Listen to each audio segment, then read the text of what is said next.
Hey guys, what's up? It's Seeds here coming at you with episode 15 in my Cal Poly Mustangs Dynasty in NCAA 14. Hopefully you guys have enjoyed Season 1 so far. We are officially in Season 2. Cannot be more excited. Just about to set up the recruiting board. Before I do, guys, if you have enjoyed the series and want to keep showing me some love, I appreciate every single like that I can get. And please smash that thumbs up if you have not already. And if you're new to the channel, definitely subscribe for more NCAA football content, especially on this Cal Poly Mustangs Dynasty. So like I said before, we're going to be going into the recruiting board and take a look at our position needs: 2 middle linebackers, or 2 linebackers in general, and 1 tight end. So that is definitely going to be something that we are going to take seriously, as well as looking to maybe get our backup or future quarterback, as well as our future free safety. So right now I'm going through all of the holes that we have, or I feel that we have on our team. Linebacker was one of them. Defensive tackle, cornerback. I definitely want to keep recruiting corners as much as possible, and like I just stated earlier, want to take a look at running backs also, as well as future quarterbacks that we could sit a year behind Patrick Davis, and potentially another big safety that we could move right behind and sit behind, Jordan Williams, because eventually they will be leaving, and we want to make sure that when they do, that we still are in a good position to win. Now what I'm going to do is show you guys our top 3 recruits this year. This one, Nick Williams, an 81 overall tight end, 85 speed, 84 jumping, 83 route running, 69 pass blocking, 85 injury, just an absolute monster, someone we're heavily going to recruit, and that tight end is definitely needed on our roster. Let's take a look at another one, a 78 linebacker, John Herman, 84 speed, 85 stamina, 82 strength. Finesse move 71, power move 72, man coverage 75, zone coverage 75. Just an absolute beast of a linebacker that definitely could upgrade our team. Another one is our defensive end, Kyle Lott, 76 overall, 73 speed, 77 acceleration, 77 strength, 80 tackle, 78 hit power, 83 pursuit, finesse moves and power moves at 75, an absolute monster with an 88 block shedding as well. So now that I've showed you our top 3 recruits, let's take a look at our schedule this year. We're opening up against Florida Atlantic like we did last year, and we're playing at South Carolina, number 18, then BYU, San Jose State at home, and then at Nevada, at home versus San Diego State, and then versus Miami. That's going to be a real fun one. At Colorado State versus Air Force, at Hawaii, and then at New Mexico, and then at home versus UNLV, and then conference championship week. We have a C for strength of schedule, hoping that this year can be just as successful as last year. One thing I did not show last year was our preseason poll. We are 82 right now. I know last year we were about a 65, and this year we're 75 overall. I think 67 overall, Still at that 3-star prestige. Our defense bumped up quite a bit, as well as our offense, and our special teams is a B. And take a look at this, guys. Preseason All-American first team, Jordan Williams made the cut. He is on the list. He is getting looked at already, not this year, but next year when he is draft eligible. Definitely got that ball hawking capability. He led the team in tackles last year. Definitely something to look forward to. But now let's get into week 1 at Florida Atlantic. Last year they played at our stadium and we barely lost to them, but this year we are making the trip to Boca Raton, all the way across the country. Beautiful day here in Boca Raton, Florida. It's gonna be a very fun game, hoping to see how well our defense shows up and how well they play. So who gets the ball first? Florida Atlantic. And they run it, and they are not going to be able to get anything. Gregory Howell, -4 rushing yards, and that is a huge and a big start for the defense there, as it is now 2nd and 14 as they throw a pass and they lose 1 yard technically, but nonetheless 3rd and 15, making a big 3rd down here for them, and hopefully we are able to stop them and show them what our defense is made of this year, as their quarterback Johnson drops back to pass, finds a receiver, but is not able to pick up any yards, and after their first drive they have -1 yards. Holy smokes. And now on the punt return here, Williams returns it and is able to juke a defender. And oh my goodness, this is the biggest run he's had in a long time, 24 yards. As the offense gets the ball now, Patrick Davis seen right there with his massive muscles. Cannot make him small to save my life. I don't know what the problem is. But we run in the triple option on the left side here. Pitch it at the last moment. Holloway on the first play of the game for the offense, able to pick up a nice first down. 3rd and 12 now. Something that we're really looking forward to is being able to pass the ball a little bit more here. Going to try to here, running a play action pass here. Davis is going to scramble to the right side. Running, is going to try and do it himself. Not able to get the first down, but he does keep us and get us in field goal range as we take the kick and we drain it as we go up 3-0 late in the first quarter. Defense now hopefully holding their own again as it is 1st and 10. Johnson finds the guy over the middle, and oh man, that was almost picked off, but instead it goes for a 27-yard gain the other way. 2nd down and 2, running the option Johnson, and he is not able to get any yardage here. Should have been a loss of 2, but he did lean forward, so it is now 3rd and 2. Bringing the corner blitz here, as you can see, taking Weddle off the edge, and he comes off, and oh my goodness, Johnson smartly runs up the middle instead of going wide and gets the first down. Couple plays later, 2nd and 10, trying to do it on his own, and he gets sacked by DeAndre Johnson for a -5-yard loss.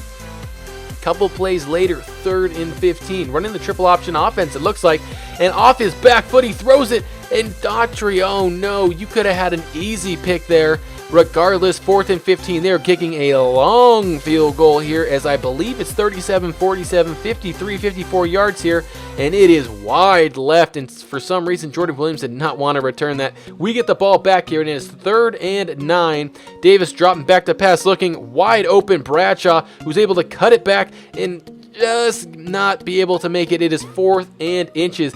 And look at this, just like we did last year, 4th and inches, we are going for it. Davis is able to try and get it, and oh no, -1 yard, so he is not able to get it, giving the ball back to Florida Atlantic right about the 50-yard line. First play from scrimmage, swings it to the outside, and we get a nice tackle for a loss. Our cornerbacks are definitely seeming to look a lot better than last year, stepping it up this year, something that I'm looking forward to watching all year long, as it is 2nd and 11, and DeAndre Johnson with an 11-yard rush, making it 3rd and 1. So my guess here is they're going to run the read option here, but it is a broken play, and it is now 4th and 3. And look at this, they're going for another field goal attempt here, as it is about a little bit farther out now. Looks like about 57 yards. This time it is wide right, and we still hold that 3-0 lead. So ensuing drive, we get the ball back with 4 minutes to go in the second quarter, as we are running the triple option to the right side here. Davis takes it, pitches it to Bradshaw at the last minute. He gets lit up, but we do get 5 yards there. 3rd and 8 now. Going to go for a pass play out of the shotgun, a play action pass here. And we're going to see if we're able to have a little more success than we did last year, as we send Holloway to the right side in motion and give him an in route to the left side here, as Davis dropping back to pass. Oh no, Davis, what is you doing? He throws an interception, and they're able to take it all the way to about the 42-yard line. First turnover of the game, and just like that, they are in great position to maybe put some points on the board here. As the first play, they run it up the gut, and look at that hole. Running back is able to take it all the way in for a touchdown, as they took advantage of the interception. We do get the ball back, fortunately, and we are going to try and put some points on the board right before the first half ends. 2:29 to go, running the triple option to the left side here as we fake the handoff, as Davis has a nice little spot there, pitches it to Holloway, and if our wide receiver or running back or whoever that was would have made a tackle or block, we would have had more than 18 yards there. 2nd and 7 now with 1:20 to go. Read option as Davis runs this one up the middle.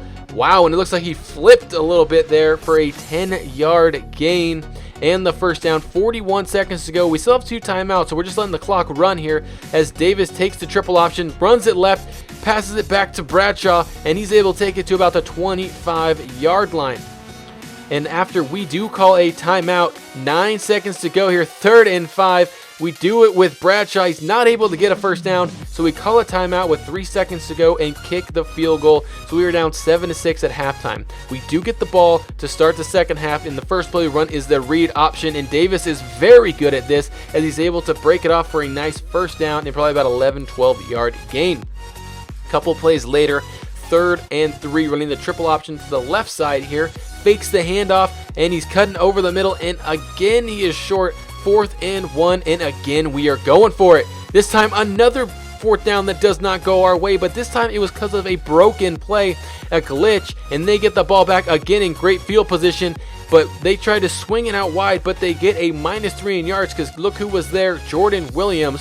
And a couple plays later is now 3rd and 9. We set up the spy to make sure that Jordan does not run free as they run a screen to the left here, but that is not going to work as our defenders sniffed it out from the beginning, forcing him to punt. And now it is still our ball, and we get it back. And look at this, we broke a tackle, and he pitched it right after he broke that tackle. And Shane Holiday is able to take it for an 18-yard gain here. 3rd and 6, looking to get that passing attack going, which is something that I'm still waiting to see if it is able to be a lot better than it was last year with our Jason Mueller, who we picked up. And oh no, Patrick, what is you doing? He throws his 2nd interception. Hopefully that defense will be as successful that has been all game. As they get the ball back with 7 seconds to go, they fake the handoff for the triple option, and we have a defender there to stop him for a -3-yard loss, and that'll be it to start the 4th quarter. 3rd and 13 now, dropping the corners back a tad, and Jack Johnson's looking to throw, and what an interception by our rookie corner. And look at his foot. Yes, he did stay in bounds, and that is his first game in Division I and first interception, probably the biggest interception that he's had his whole career. We get the ball back, 3rd and 4, running the read option to the right side here. Hands it off to Bradshaw, and he's able to take it up the middle for the 1st down, 8-yard gain. And there we go. Even our cheerleaders made it all the way with us to Boca Raton. 2nd and 5 here, handing it off to Holloway, and he is able to rumble up the gut for 5 yards and the 1st down, taking off valuable time off that clock. As we are running the triple option here, we pitch it at the last minute. Patrick Davis gets that off, and we're able to get the 1st down here for 12 yards. Couple plays later, 2nd and 6, running the triple option again to the right side as Patrick Davis cuts up the middle, breaks a tackle, spin moves, breaks another tackle, takes it all the way inside 10-yard line to the 6.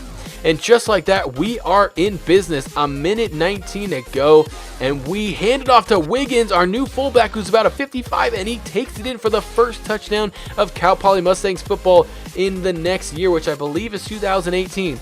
We gotta go for 2 here because we want to try and be 7 points ahead. Running the read option, handed up the middle to Holloway, and he gets stuffed at the line of scrimmage. So we are only up by 5. With a minute 17 to go, FAU still has 2 timeouts to go. First play, Johnson scrambling to the right side, and we do get the sack. And so it's now 2nd and 10. They didn't waste a timeout as he finds a receiver. Oh man, he's able to get out of bounds as well, stop the clock, and hold on to his 2 timeouts. 57 seconds to go now as Johnson drops back to pass, looking, got all day to throw, finds a wide open Solomon, who breaks a tackle and takes it about the 35-yard line as FAU calls their 2nd timeout of the game. There is now 50 seconds to go as Johnson drops back to pass from the shotgun, looking. Oh my goodness, that ball went through Lane's hand, our junior, our best corner, right through his hands, and just like that, they are in business. In the very next play here, Williams sets himself up but overruns the ball. Can you believe that, how bad our luck has been? So instead of having an interception and ending the game, just like that, they have new life. Though we do get a sack on 1st and goal, they get all their players back up to the line of scrimmage, and at 3rd and goal here, we have a chance to stop them as Johnson scrambles to the right, and he's got a wide open receiver on the corner route, catching it for the touchdown to give them the lead with 21 seconds to go. And just like we tried to, they are going to attempt to go 2-point conversion here as they're running the triple option to the outside, trying to sweep it, but we stuff them at the 1-yard line, and we are down by 1 point. 17 seconds go. We have 2 timeouts here, trying to see if there's any possibility of anything happening. Dropping back to pass, Davis looking, throws it, triple coverage. My goodness, we are lucky that one did not get intercepted. And honestly, at this point, we are just going to run out the clock because we have no chance. But look at this. Davis up the gut. Holy smokes. Takes it all the way to the 31, 32-yard line with 3 seconds to go. Can you believe it? As they tried to ice our kicker right here to win the game. It is up. And it is going to be good, ladies and gentlemen. We get a walk-off win, 15-13. Take a look at the stats. 3 for 7, 11 yards, 2 picks from Patrick Davis. Terrible passing-wise. 16 for 98 rushing yards, 0 TDs. 10 for 73 from Holloway, 6 for 56 from Bradshaw, 4 for 9 from Wiggins, our fullback. So honestly, offensively, not that good of a game. Now let's take a look at our receiving stats. 1 for -2 for Holloway, 1 for 5 from Mueller, our new freshman recruit, and Bradshaw 1 for 8. And if you guys notice in the beginning of the video, we do have 2 bye weeks, so we are recruiting there, and I sped it up really fast. One thing that we're going to definitely see is all of our recruits that we are attempting to get, our running back, our next generation running back, free safety, as well as quarterback, tight end, potentially defensive tackle, maybe a corner, and definitely offensive line. Always want to keep those up and ready to go. So this is during week 2. You guys can slow this down on YouTube if you haven't learned already. Just trying to scout as many players as we can. And look at that, we have 2 players ready to visit, a linebacker, and look at this, week 3 after, we have Nick Williams, who is ready to visit, as well as an 80 left linebacker, which would be a huge signing for us. But that will do it for the episode, guys. Hopefully you guys enjoyed episode 1 of year 2 of the Dynasty. We are currently 1-0. We're going up against South Carolina in SEC country next time I see you guys. So thank you for watching. If you haven't already, please smash that like button. If you're new to the channel, definitely subscribe. You do not want to miss this game. I'll see you next Saturday, guys. Have a good one. I'm out. Peace.